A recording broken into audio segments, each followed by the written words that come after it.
नमस्कार दोस्तों, हम अभी अलंकार पढ़ रहे हैं और अलंकार में हमने शब्दालंकार के भाग अनुप्रास, यमक और श्लेष पढ़े।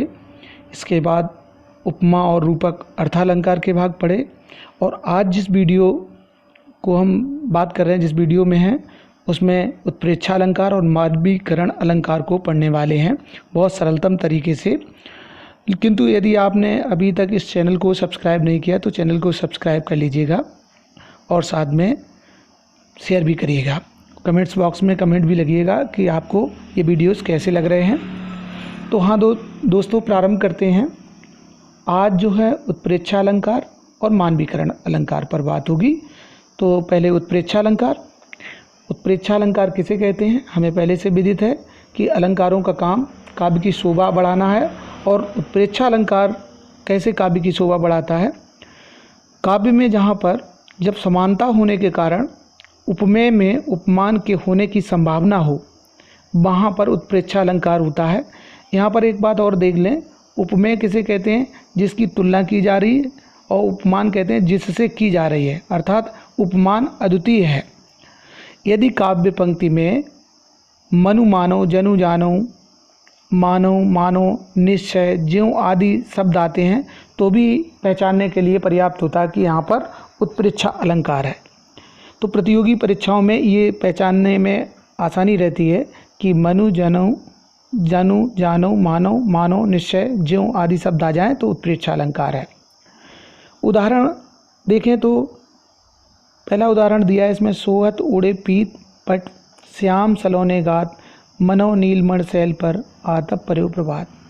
सोहत ओढ़े पीत पट, श्याम सलोने गात, श्याम के सुंदर, श्याम अर्थात श्री कृष्ण के सुंदर शरीर पर पीताम्बर ओढ़े हुए हैं तो ऐसा प्रतीत होता है। मनो नीलमणि शैल पर, नीलमणि पर्वत पर सुबह का आतप पर्यो प्रभात, सुबह का सूर्य पड़ रहा हो, तो ऐसा प्रतीत होता है।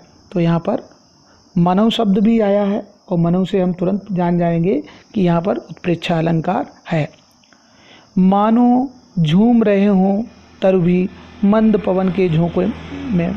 अब यहाँ पर दूसरा उदाहरण दिया, मानो झूम रहे हों तरु भी, तरु माने पेड़, पेड़ भी ऐसे झूम रहे हों मंद पवन के झोंकों में, धीरे धीरे चलने वाली पवन में पेड़ भी झूम रहे हों। और यहाँ पर पहला जो शब्द है वो आया है मानो, और मैं पहले ही बता चुका हूँ कि जनु जानो, मनु मानो और ज्यों, निश्चय इत्यादि शब्द आ जाएं तो समझ लीजिए वहाँ पर उत्प्रेक्षा अलंकार होता है। तो यहाँ पर उत्प्रेक्षा अलंकार है। मेरी जान पौनो सिरे ठौर को पकड़ कोनो, मेरी जान पौनो सिरे, ये आपको पता है ऋतुवर्णन से लिया गया है कि मेरी समझ से पवन भी कहीं गर्मी के कारण कोई कोना पकड़कर बैठ गई है। तो ये था उत्प्रेक्षा अलंकार और इसके उदाहरण से स्पष्ट हो गई होगी। एक बार और देख लें, जब समानता होने के कारण उपमेय में उपमान के होने की संभावना हो, वहाँ पर उत्प्रेक्षा अलंकार होता है। अब बात करते हैं मानवीकरण अलंकार की।